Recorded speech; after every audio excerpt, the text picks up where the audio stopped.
Welcome back to the channel. Today we're going to tackle installing bird netting because some birds decided to eat my plants. Not in the original plant, but here we go.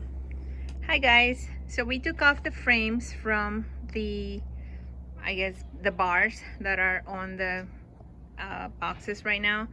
We put them here so that we can go ahead and paint them. We're going to paint them black. The paint that we're using is a very easy to use Rust-Oleum Painter's Touch spray paint.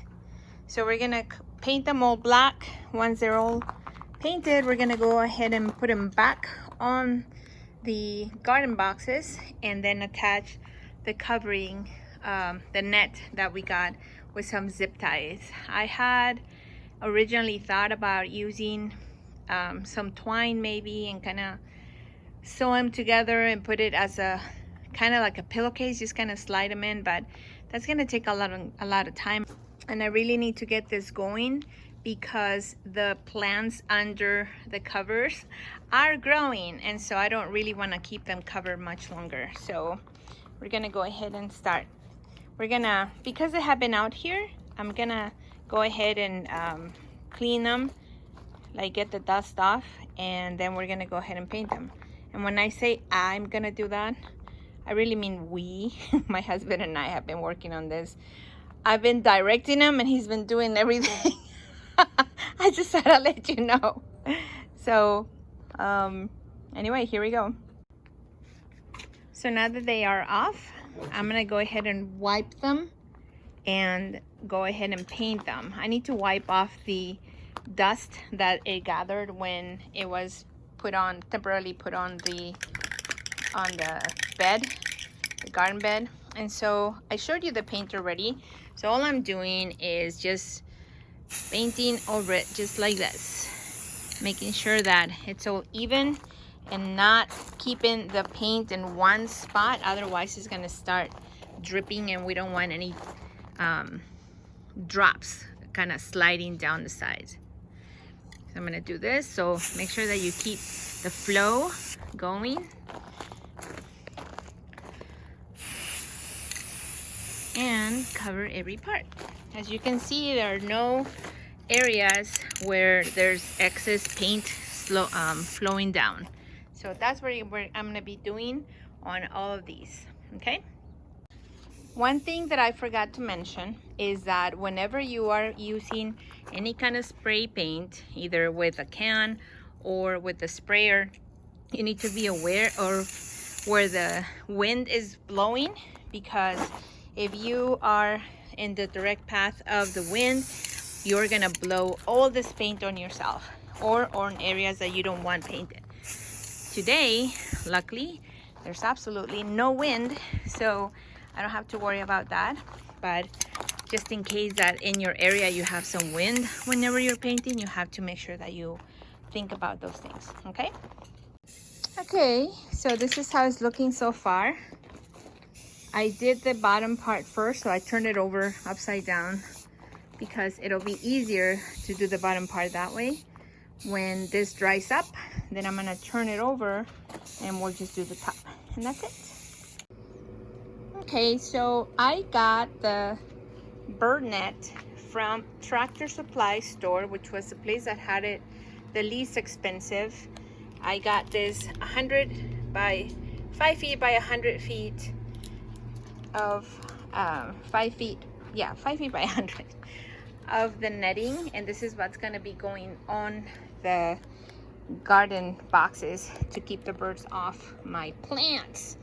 And we did check other prices in other places like Lowe's and Home Depot first off, and we also went to a nursery that is close by here, and the ones that they had were way smaller and a nice cute package, but I would have had to buy like 3 of them or 4, and it would have been about 4 times the price of what I paid for this.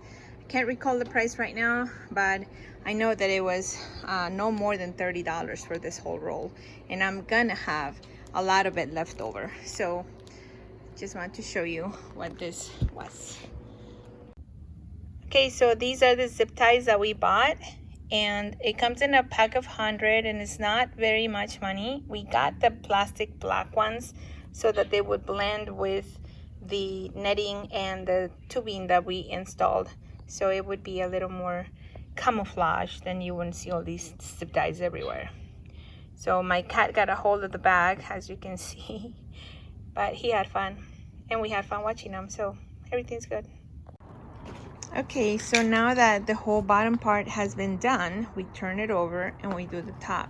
But before you start, make sure that you wipe any dust or anything that might have collected on the bottom because of it being turned. And this is the final product. So now we are gonna let it dry before we put it back on the garden boxes and start adding the netting anti-bird. And voila, we just picked them up and slid them over the poles that were in the boxes, and here they are. All we have to do now is attach the bird netting onto them with the zip ties, and we should be fine. Not ties, ties. Okay, so here's the first one that we finished. Some parts have double netting only because we didn't want to cut it and then having to put a ton of zip ties. So we just kind of let it hang over. Like when we did the top, we just let the extra hang over. So this part is actually double, as you can see. And you cannot really tell that much. Maybe on the video, but in person, not so much. And then my husband thought that maybe we should leave it hanging lower than the, like, cover the base, the box, but then that kind of defeated the purpose of having pretty wood. We invested in the pretty wood so that we could see it. So what I did is I went around and I just kind of stapled. See that little staple right there? So I kind of stapled the edge in certain places, not all of them, to be able to, for it not to open or, you know, flow with the wind. We left a window here, or a little door open, so it kind of overlaps. So the first part is in the inside and the other part's here, and that's, we left it there unstapled so that we can access the garden if we need to do something, like pull something out. So we're hoping this works. We are not professionals. We're just trying to do it our way and see what works. We're gonna see how long this stays up and works for us. This is the next one, but it got really hot, so we're gonna wait until the sun goes down. Okay, so we did the second one. This one went a little bit faster than the first one because we decided to cut the netting first before trying to install it. That was a big mistake. So if you're gonna be doing this, measure your netting and then cut it and then install it. We did the opposite. We installed it and then we cut it, and that was a nightmare. But you know, you learn every day. So these are done. Yesterday we there was a bird that was already trying to figure out. He was sitting on this, you know, bench that needs to be fixed, that I will be doing in a future episode. But he was sitting there kind of looking at the garden bed, trying to figure out how to get in there. He was not expecting the netting, so it's already working. So anyway, pretty happy with that, and we'll continue on with the next projects. So this is what we have left over.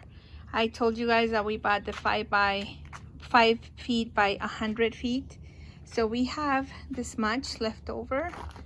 You can't really tell how much it is, but we also have the extra rolls of the size that we had to cut. So those can be used for other smaller projects or boxes that we are actually going to be doing. So they do have different sizes. We were not sure how we were going to do it, so we just decided on this size. They have smaller sizes and they have bigger sizes, but I do suggest you try to go somewhere else other than a private nursery unless you want to support them, because in those places it can get very pricey. And they only sell you by the little bag that's already pre-cut, and it's not necessarily what we needed. So just kind of source your vendors, you know. We went to a local business, but it's a tractor company or tractor something. Anyway, they have a lot of stuff of this kind for farms and little ranches and everything that's around here in Arizona. So we found everything we needed there at a way better price. And I'm not being sponsored. I wish, but no. So just, you know, just gonna get whatever's better for you in your pocket. Okay, so it's getting more empty by the day. That's finished. We are now getting rid of everything that's around this area so I can start painting the concrete slab and get it going. Once that is done, then we continue decorating, and then after we deal with this stuff. These are some other projects that will be done, and then we have to deal with a little storage issue here, and then we can start doing more planting or just going full blown decorating for the relaxation part of the garden, and then we'll be done.